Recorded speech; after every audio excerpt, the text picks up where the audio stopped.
विविध मागण्यांसाठी मनसेचे कार्यकर्ते अमर शिंदे यांनी कागल तहसील कार्यालयासमोर एक दिवसीय उपोषण केलं।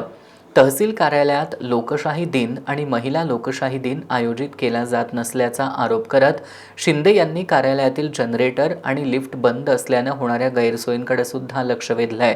प्रशासनाने आपल्या मागण्यांबाबत योग्य ती कार्यवाही करावी, अन्यथा आंदोलन अधिक तीव्र करण्यात येईल असा इशारा शिंदे यांनी दिलाय। तहसील कार्यालय वसूल नसून वसूल कार्यालय झाले आहे। पैसे घेऊन बेकायदेशीर कामे केली जातात। चिरीमिरीशिवाय गोरगरिबाचं काम होत नाही। सर्वसामान्य माणसाला 18 वर्षाच्या वरील साधं आधार कार्ड मिळत नाही। अशी तालुक्यात जवळजवळ हजारो लोक आहेत ज्यांना आधार कार्डापासून वंचित आहेत। त्यासाठी हे शासन किंवा हे अधिकारी काही करत नाहीत। लोकांना उगाच इकडे जा तिकडे जा आणि कुठंच काम होत नाही। विनाकारण मनस्ताप पैसे खर्च करायला लागतात।